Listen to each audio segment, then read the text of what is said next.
With Arctic, the goal right now is about 150 million in county.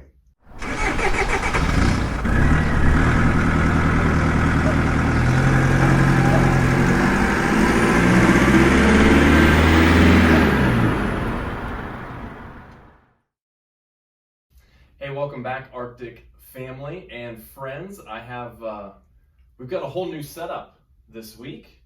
We've taken over another room and kind of made a little bit of a studio. And I have with me today the one and the only Ernie Thornton. Ernie is our VP of Sales and Marketing. So if you are already a part of the Arctic family and you are hauling freight, you can say thank you to Ernie, because Ernie has probably won that customer. Ernie, you have been with us now how many years at Arctic? I have been with Arctic family for about 13 and a half years. Started in February of 2007. Okay. And then Ernie had sales experience prior to being here. We have known, the Durst family has known Ernie for quite a long time. Since the 90s. Yeah, but total experience in sales is how many years? 35 years in sales. Total of 15 more years in collections and credit. Okay. So the financial services industry, about 50 years. 50 years, awesome. And you mentioned to me one time, I'm going to see if you remember it off the top of your head. This is a rough estimate. How many dollars in total sales have you done in your career? I thought that was a super impressive number. Well, yeah, this is a verifiable number. In about 4 years with Navistar Financial, we did about $826 million. And with Arctic, the goal right now is about 150 million in county since 2007. Phenomenal. So we've had a lot of long-term customers like Dole, some other folks have been with us since 2008. Right. And that's all as a result of your father's template that said, hey, go after and get this certain type of customer. Right. We went out and got it. And the Arctic team has made it possible for we just to maintain the customers and continue to grow with our customers, new and new. Beautiful. New and old.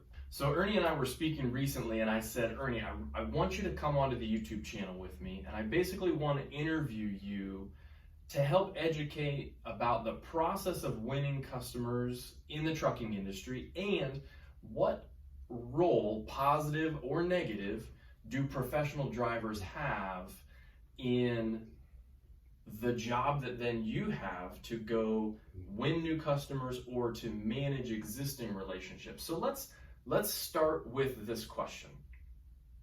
Walk us through the process of getting your foot in the door and going from Arctic hauling 0 loads for company X all the way to the point where we have an ongoing relationship with them. How does that work? That's a very hard work. It's a very time-consuming process in most cases. What I do is work off various lists, Manta, Thomas.net, maybe referrals from other customers. But my job is to find the right fit for Arctic Express, the right template that will work for us. That is not a price-driven type of a client. Right. But somebody that's looking for a long-term relationship and want to grow with us and help us grow and remain profitable. And somebody who wants service. Someone, above all, we stress service. Your dad, Richard Durst, has said if anything we stress is 2 things, is service and communications. Right. Communications, once we get the client, and after that we communicate good or bad news. Right. And we're honest up front with them. We don't pull any punches. Right. We want to be forthright and communicate, and service is our model. That's my whole premise in the selling process. Right. I go out, get the customers either by myself or with a referral from some of the drivers, and the drivers have referred a lot of customers to me. Yeah. And I drop what I'm doing usually, and I go after those leads that the drivers provide. Right. But once we get that customer, now after we close that and we get the bids in, get an opportunity to bid, then it comes with the pricing process that you help with and Richard helps with, and even Rob Hansen, our operational team leader. We look at our lanes, and we don't quote on 1,000 lanes if they're not applicable to us or to our footprint. But what we do is we quote on the lanes where we believe we can provide superior service. Yep. And no more. We won't provide paper rates. Your father won't permit it. and we buy Now, only the best. let's explain the term paper rates. What do you mean by that? Paper rates is where you got a list. Somebody submits a bid sheet to you, and there's 1,500 lanes, and you might quote on 750 lanes, but you can only handle 500. Okay. So the other extra 250 are just throwing stuff against the wall, hoping it sticks. Right. But eventually, if they award those lanes to you, then you won't be able to handle them. Right. It puts egg on our face and it creates a bad reputation for Arctic Express. So why would another carrier bid on more lanes than they can actually handle? I believe they don't really have a grasp of the market, their own market. Right. They're trying to grab straws and try to grab market share or just lanes to get volume. Right. But that will never work when you can't produce the service. Absolutely, right? So it's very common for a bid file to come to us, and we look at bids all the time. Sometimes it's one lane, and somebody just needs help with a particular situation. That's existing customers. And when it comes to new customers, oftentimes you'll have 1,000 lanes, 2,000 lanes, 3,000 lanes, and that's a lot to look through. Right. But we don't want to just go anywhere. We take great care in creating density, right? Is the term that we began using about a decade ago. We want density in our geographical footprint, as you said, and we work on the eastern half of the U.S. Right, east of the Mississippi, right to the eastern seaboard, down northern North Carolina, up New England, Massachusetts, those states there. Right. Those are our footprint, and that's what we do extremely well.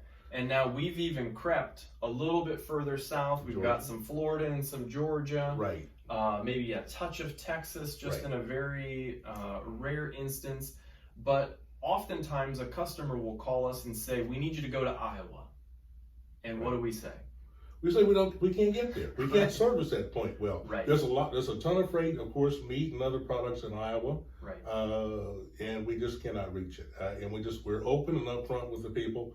That is not in our bailiwick right now. Might be down the road, but we just can't do it. So we have to turn it away. And me being the sales guy, I hate to turn anything away, but we got a footprint and it works. Yeah. It's worked. We've been profitable. We've been able to give superior service in our footprint. Absolutely. And people have come to recognize where we operate, and they see our trucks in our territory, and they call us, and I'm starting to get a lot of referrals because of that. They see the Arctic truck out there. Right. They see a clean truck. They see courteous service by the drivers. Right. Excellent. Yeah. You know, the challenge when somebody wants you to go to a new place is, well, you've got to come back. That's right. So one of the biggest challenges is the backhaul freight. Now, we try to source as much customer backhaul freight as we can. Obviously, we don't have that for every single load, and so we do work in the broker market to keep ourselves going. So if somebody were to contact us and say, hey, go to Iowa, hey, go to Missouri, go someplace new, we're going to investigate that. We're going to figure out, is there another customer in that area that we might be able to link it together, and can we make it work? But if we can make it work, we'll give it a chance. We wouldn't make any long-term commitments on right at the outset, because we want to see, how does it flow for us? How does it flow for our driver? Many times, a shipper is not thinking about the hours for a driver. We, from a retention standpoint, want to make sure that our drivers are able to continue rolling. And so if it's an 8-hour drive, but total between loading, driving, unloading takes a total of 40 hours, that's not really a very good fit for what we want to be able to keep, number one, our equipment moving, number two, our drivers productive. And because we're selling service, we take very, very highly the need to achieve the timelines that somebody else wants for us. Right. Because late just doesn't work for us. Doesn't work. And we've been fortunate, Michael, to have customers, major customers, Fortune 500, Fortune 1000 customers, who have numerous DCs within our marketing mix. Right. So we are able to, if we can have Columbus as a point for a DC, they might have a DC in PA, might have one in New Jersey.